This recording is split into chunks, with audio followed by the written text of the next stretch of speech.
Olá, meus amigos, minhas amigas, sejam todos bem-vindos aí a mais um encontro nosso aqui no Aprovação PGE.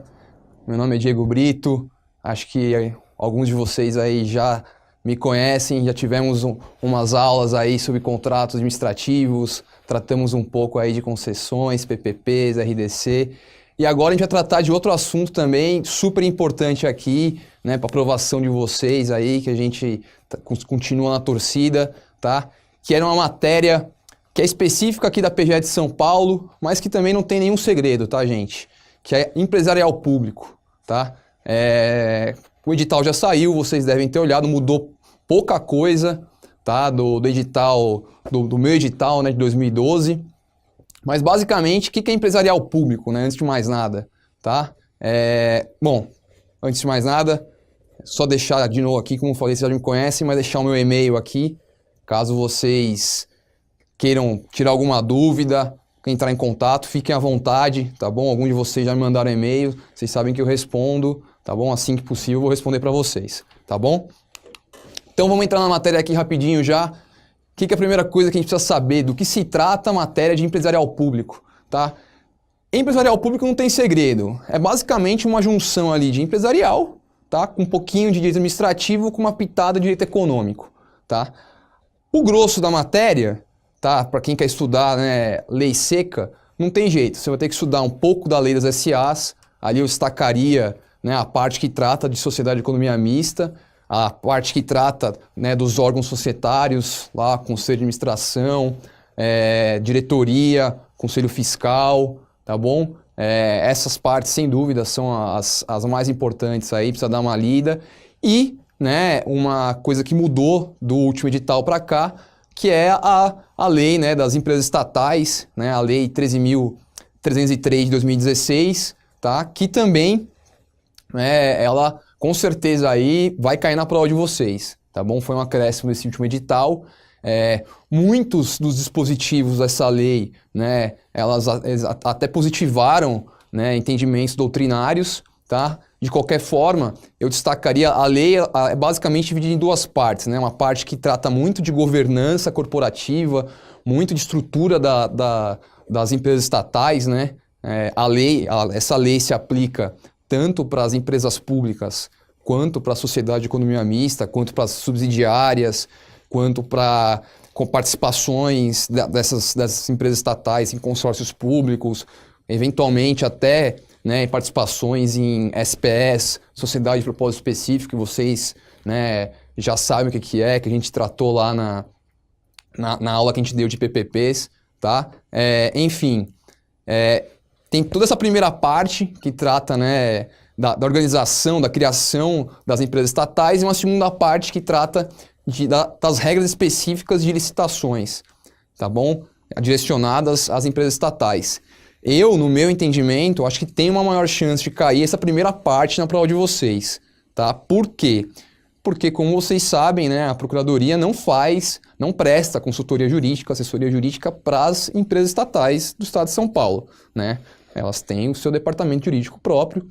Porém, né, a gente sabe, vocês também devem saber já devem ter lido a lei orgânica da PGE, a gente tem um órgão importante lá, né, que é a assessoria de empresas e fundações, que tem uma interface muito grande com as empresas estatais, né, e, né, atua diretamente aí nos conselhos, né, de administração, junto com conselhos fiscais dessas empresas estatais, né, ali tentando harmonizar entendimentos jurídicos direcionados a todas as empresas estatais do Estado de São Paulo. Então, acho que essa parte de governança, a parte de funcionamento dos órgãos, tende a ser mais cobrada na prova de vocês, tá? Então, a lei é importante, ela inteira é importante, porém, se eu fosse destacar aí uma parte, sem dúvida seria, né, a parte inicial da lei, lá até o artigo, mais ou menos o artigo 30 ali, tá bom? Mas o resto também é importante.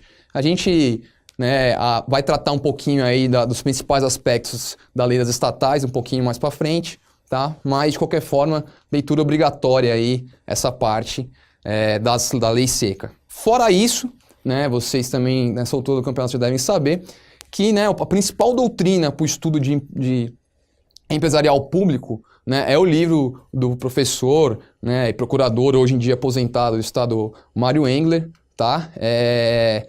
Que ele trata, né, de maioria dos assuntos aí previstos no edital daqui da PGE de São Paulo. Então, para quem pretende estudar pelo livro, o livro inteiro acaba sendo importante, tá? Capítulo 2, 3 e 4 praticamente inteiro, não tem como você tirar nada.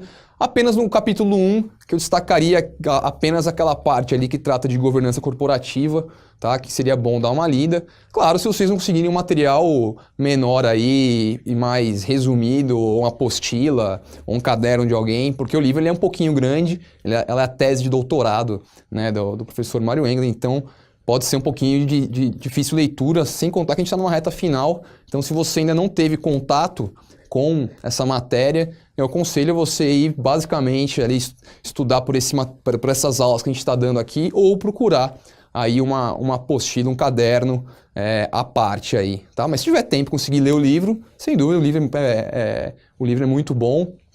E com certeza é mais que suficiente aí, mais a leitura da lei seca, mais que suficiente para vocês mandarem bem na prova, na primeira fase, tá bom?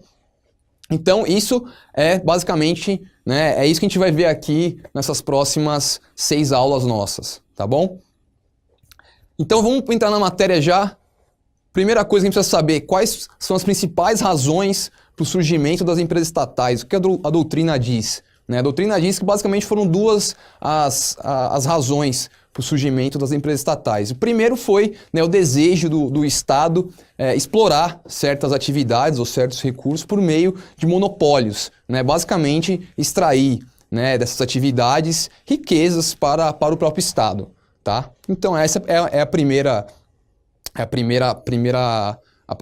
razão que aponta um exemplo, né, que a gente pode sempre lembrar, são os Correios, né, que apesar de algumas atividades hoje serem concorrenciais, né, a gente sabe que tem outras empresas, mas por muito tempo, né, até hoje uma boa parte das atividades prestadas pelos Correios são monopolistas, tá? A segunda razão, basicamente, né, isso remete lá mais para a década de 40, quando, né, o Estado foi chamado a intervir na economia exatamente para proporcionar, né, um desenvolvimento da infraestrutura nacional, tá, e também uma maior industrialização, tá, do país. Né? Na década de 40, 50, o Brasil ainda era um país eminentemente, né, rural, então o Estado foi chamado para assumir esse papel preponderante, tá, no desenvolvimento da infraestrutura nacional, no desenvolvimento ali, né, da própria economia, tá bom? Então é importante a gente saber aí essas 2 principais razões, uma parte doutrinária que não está na lei, mas para a gente saber como que surgiu isso daí lá, né, lá atrás, na época de Getúlio Vargas, aí, que a doutrina diz, né? Surgimento aí, Petrobras, Eletrobras, né? Companhia, a Vale, tudo isso, né? Eram empresas públicas ou sociedades de economia mistas, né, da União, tá bom? E aqui é importante já saber uma matéria que está lá, né? Um ponto que está lá no edital, que são mercados incompletos, tá? Então, mercados incompletos, então, seria mais ou menos nessa linha. São mercados que a parte privada, o interesse privado, não tem, né, tanto interesse em entrar exatamente pelos riscos, né, serem grandes, a necessidade de investimento ser grande também, ser enorme, porém, né, a expectativa de lucro ser pequena. Então, né, esse é basicamente o conceito aí de mercado incompleto. E é exatamente nesses mercados incompletos que geralmente o Estado, né, muitas vezes é chamado para atuar. Isso, né, sempre lembrar, se remete mais aí lá à década de 50, né, o início da industrialização do Brasil, tá bom? Aqui também, né, a doutrina aponta aqui outras razões, tá, para o surgimento das empresas estatais. Então, uma razão que ela aponta é essa limitação da capacidade do mercado em organizar a produção local, o que é mais comum em países em desenvolvimento, tá? Então, o Estado é sempre chamado para organizar, né, o mercado interno ali, né, para conseguir com isso, né, efeitos positivos para a sociedade e para a economia em geral, tá? A segunda, que é super atual até hoje, necessidade de adoção de medidas redistributivas com o objetivo de assegurar a oferta de bens e serviços essenciais ao consumo humano e com preços acessíveis, na hipótese de tal demanda não poder ser adequadamente atendida pelo setor privado. Então aqui, né, a gente já extrai também uma lição bem básica da própria Constituição, né, que acaba naquela pitadinha de direito econômico aqui na nossa matéria, que, né, a intervenção direta do Estado na economia, ela foi tratada pela Constituição como uma exceção, tá? Ela deve se dar sempre de forma minimizada, tá? A doutrina ela é pacífica em dizer isso, tá? A exploração, né, de atividade econômica, ela em regra deve ser feita pela iniciativa privada, tá?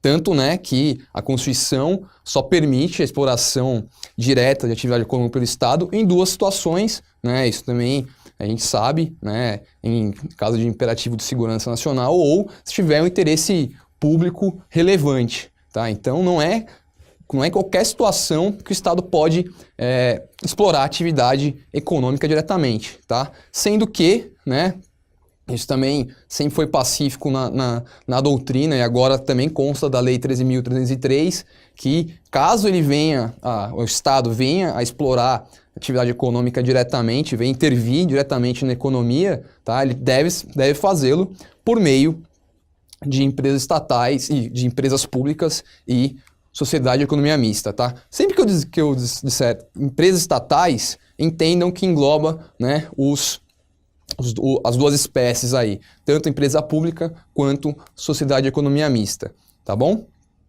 Então, né, o Estado ele pode, né, vir a uma das grandes razões atuais do Estado explorar, intervir diretamente na economia é exatamente proporcionar esses efeitos redistributivistas, né, com aquela lógica de justiça redistributiva, tá? Exatamente fornecer ali produtos essenciais para aqueles que não têm tanta condição, tá? Então, isso é altamente justificável perante a nossa Constituição, tá? E terceiro, aqui também uma coisa mais atual que a doutrina aponta, terceira razão para o surgimento de empresas estatais, em razão de crises financeiras agudas que possam ameaçar a sobrevivência de importantes empresas privadas com a possibilidade de geração de riscos sistêmicos à economia. Aí um exemplo que eu coloquei aqui, né, foi a crise do subprime lá dos Estados Unidos, né, lá iniciada em 2007, que eclodiu em 2009, que, né, trazendo para o Brasil aqui, seria algo como uma crise sistêmica dos bancos que ou o Estado, né, acabaria ingressando, né, como sócio desses bancos, né, o que seria feito por meio das empresas estatais, tá? Ou o mercado bancário brasileiro, por exemplo, vamos supor, tá, uma situação hipotética, quebrasse. Então, entre deixar o mercado bancário brasileiro quebrar e com certeza ser um prejuízo enorme, não só para os banqueiros, né, mas para a população inteira, tá? Entre acontecer isso e, né, o Estado ingressar aí como sócio, né, ainda que temporário desses bancos para tentar sanar, para tentar ajudar eles, a doutrina diz que, né, isso no fundo poderia, né, obviamente que isso é uma coisa hipotética, novamente falando, poderia trazer efeitos benéficos aí para a população, mais do que deixar os bancos quebrarem, tá? Então, essas são outras razões aí para o eventual surgimento de empresas estatais. Tá bom? Bom, como já falei para vocês, né, a Constituição Federal previu, né, a intervenção direta do Estado na economia, né, porém, ela deve ser feita de forma excepcional e sempre por meio de empresas estatais. Está lá no artigo 2º, né, da Lei 13.303. O que é importante a gente saber aqui de antemão, porque é algo que vai contra, muitas vezes, um senso comum nosso.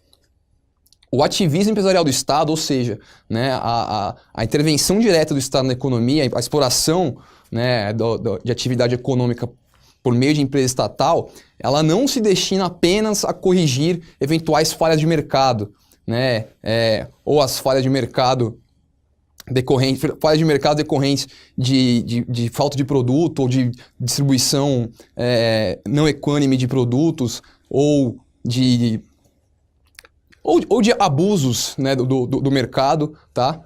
Não é só isso, tá? Ela se reveste exatamente num conteúdo axiológico em prol do consumidor e da inclusão social. Basicamente, né, as empresas estatais, elas devem ter uma missão pública. Tá? A gente vai ver isso durante a aula. Tá? Ela não pode ser nunca comparada a uma empresa privada. Então, o que eu falei para fugir, né, do senso comum, que a gente sempre ouve aquele nosso tio no churrasco, ou nosso pai, falar assim, não, ou privatiza, ou senão a empresa estatal tem que exigir dela o mesmo resultado de uma empresa privada, igualzinho. Não, tudo bem.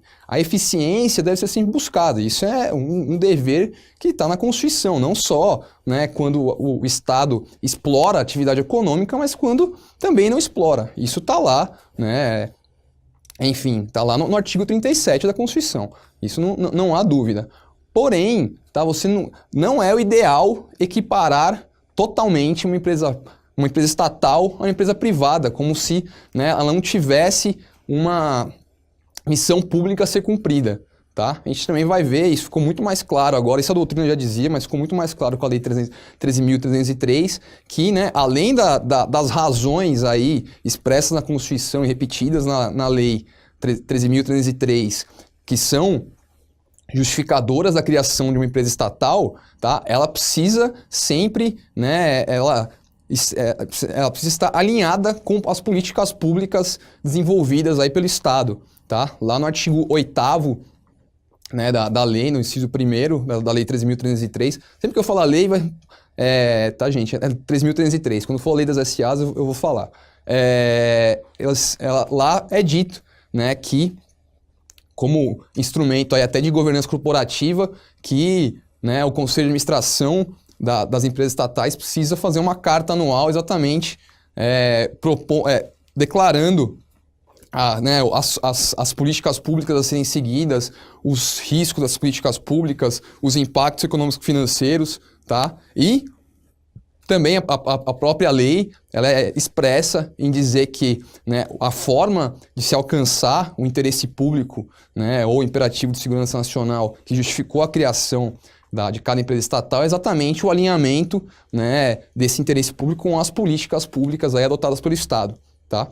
Isso também é uma decorrência lógica, né? A empresa estatal, ainda que seja uma sociedade de economia mista, né, ela vai ter a maioria de votos do Estado, então o proprietário da empresa estatal, no frigir dos ovos, é sempre o Estado, tá? Ainda que tenha a participação de investidores privados. Então, se é do Estado, é de todos nós, então, né, precisa ser um instrumento de efetivação aí de políticas públicas. Você não pode pegar e ela não pode funcionar apenas com o intuito capitalista de gerar, por exemplo, lucros para os seus investidores privados, tá bom? Essa parte da missão pública da empresa estatal, vocês precisam sempre lembrar, tá? É essencial, né, que vocês entendam essa diferença aí entre empresas estatais e empresas privadas, tá bom? Por fim, aqui também, coloquei aqui a tríplice função da intervenção indireta do Estado na economia, né? Também está lá no artigo 174 da Constituição, isso aí também não tem segredo para vocês, tá lá, né? Fiscalizar, incentivar e planejar, né? Lembrando que o planejamento, ele é vinculativo, né? Ele é determinante para o Estado e ele é apenas indicativo para a iniciativa privada, tá bom? Mas a intervenção indireta do Estado, basicamente, então, são essas três funções que, né, basicamente são facetas aí, né, da chamada regulação, tá, que o Estado promove aí na atividade econômica, tá, desenvolvida tanto por ele quanto por particulares, tá bom?